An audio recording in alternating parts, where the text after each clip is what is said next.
I arrived at Universitetssenteret på Svalbard with the expectation of a pristine Arctic laboratory and a community that would cradle my ambition. The first impression was a building that seemed to have been salvaged from a forgotten era, concrete walls that oozed dampness, and a smell of mildew that clung to the air like a lingering ghost. The air itself felt cold and stale, as though ventilation had been abandoned years ago. This is a problem because a stale environment depresses the mind, lowers concentration, and makes the body feel ill. When the walls exude rot, the spirit cannot trust the space. The accommodation was described by me as a concrete box, and that description is literal. The rooms were cramped, each corner crowded with old furniture that creaked under my weight. The floor was slick with condensation. The windows fogged continually despite attempts to clear them. The presence of mildew on the walls created a persistent odor of rot that invaded my senses each morning. This is detrimental because a healthy sleeping environment is essential for learning and emotional stability. When one sleeps in a damp, smelly room, the body does not rest, the mind does not recover, and anxiety builds. Food was another disaster. The cafeteria offered only a handful of options, each priced as though the ingredients were gold. I was often forced to purchase instant noodles, boiling them in a plastic bowl that leaked when the steam rose. The noodles were overcooked, mushy, and tasteless, lacking any nourishment beyond a fleeting fill.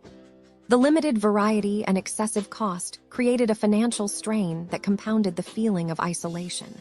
When nourishment is poor, energy levels decline, mood deteriorates, and the capacity to engage in study diminishes. The academic experience itself proved to be a hollow echo of theory. Lectures were delivered by professors who seemed more interested in showcasing their own research than in teaching. They spoke in abstract language, never connecting concepts to practical fieldwork. The curriculum lacked hands-on experiments, leaving me with knowledge that could not be applied to the icy environment outside. This is problematic because education without application becomes an empty exercise, eroding motivation and rendering the tuition fees a fraud.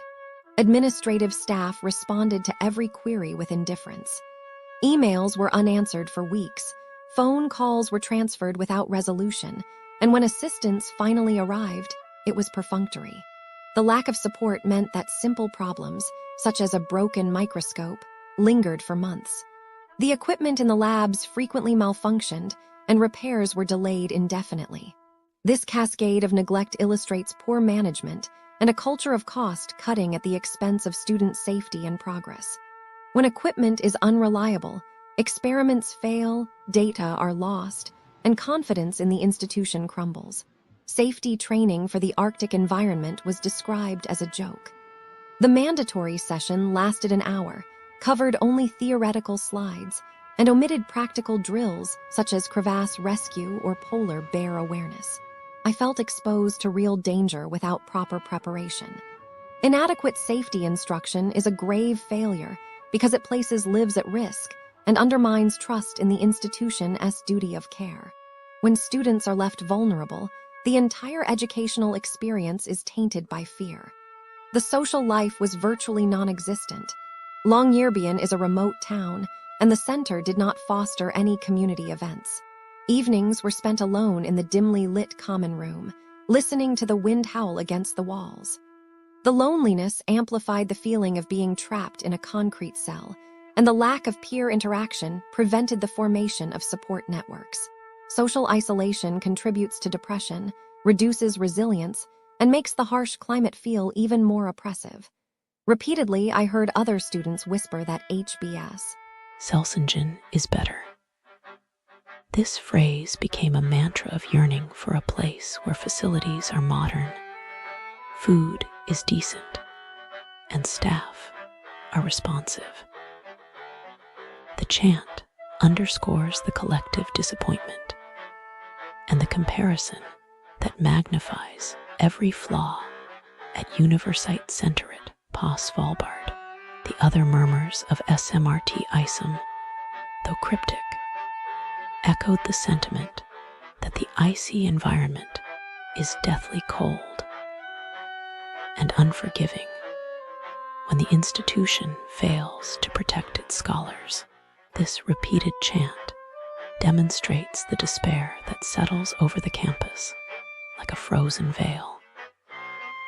In the end, the experience felt like an elaborate stage set for research that never truly engaged.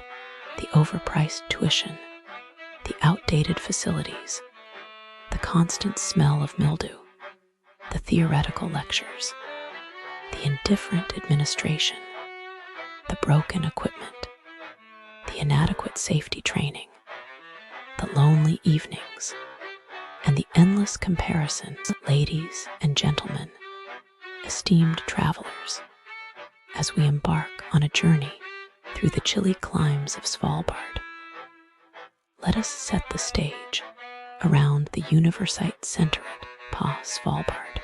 Here, the businesses that dot the icy landscape promise a warm respite from the biting cold.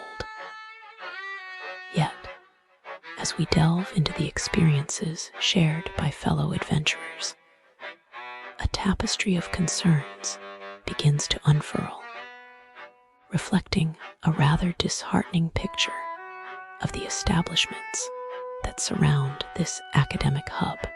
Imagine, if you will, a place where the culinary arts are spoken of with a shiver, and not for the Arctic temperatures.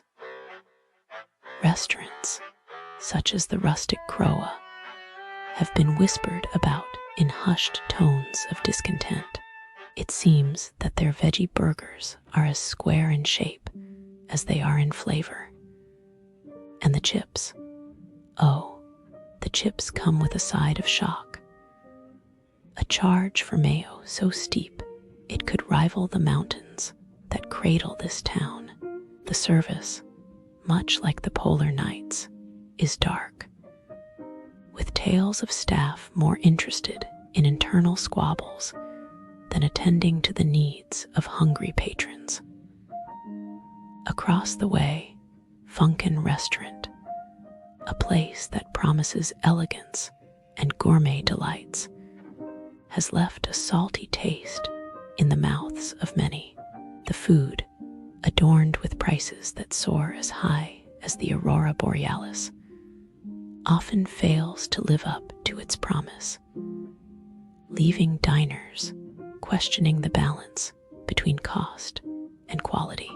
The brioche, dry as the tundra, and the wine, served in portions as meager as the summer sun, have sparked more than a few furrowed brows. But let us not paint the entire scene with a brush of culinary woes. There are whispers of art and culture at the Nordover Art Center Cinema, where the only thing colder than the reception is the champagne left unserved due to a booking blunder. The cinema, it seems, is a place where the only cut-rate thing should be the film editing, not the customer service. Yet, amidst these tales of gastronomic distress and cultural missteps, there are glimmers of hope. The Golden Hands Wellness Center offers a gentle touch, perhaps too gentle for some, but a respite nonetheless. And Cafe Husky, a place where the company of four-legged friends should warm the heart, instead finds itself in the doghouse for an experience that's more bark than bite. Now, dear travelers, as we draw our sleighs to a halt and reflect on these establishments, let us be clear: the picture painted is not one of malice, but of missed opportunities. These businesses near the Universitetssenteret på Svalbard are like stars in a cloudy sky, sometimes visible, often obscured, and always leaving you longing for a clearer view. What then should one be aware of when navigating these icy streets? Expect the unexpected carry a little extra patience in your pack, and perhaps, just perhaps, lower your expectations ever so slightly. For in this land of extremes, even the simplest pleasure can become an adventure. In conclusion, travelers, let your guardian angel whisper in your ear, be discerning, be patient, and above all, be prepared. For in Svalbard, the true treasure is not always found in the hands of commerce, but in the majestic silence of the untamed wilderness that surrounds it. Bon voyage, and may your travels be as delightful as a polar bear's frolic in the snow, unpredictable, yet undeniably enchanting. I've been looking into some unfortunate happenings near Universitetssenteret P. Svalbard. You know, the kinds of things that make you question the goodness in people's hearts. It's like every corner you turn, there's a chance you might stumble upon a shop with a smile that's just a bit too eager to take your money.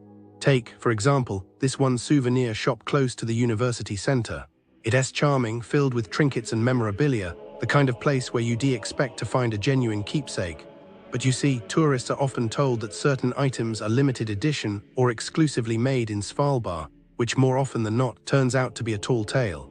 They pay premium prices, only to find the same items online for a fraction of the cost. It's disheartening, really. I can't help but imagine the disappointment when they realize they've been misled. There's this sinking feeling in the pit of their stomach, the regret of being too trusting. They probably feel embarrassed, questioning whether they should have known better. And the scammer, well, they probably just move on to the next unsuspecting visitor, their conscience as cold as the Svalbard winter.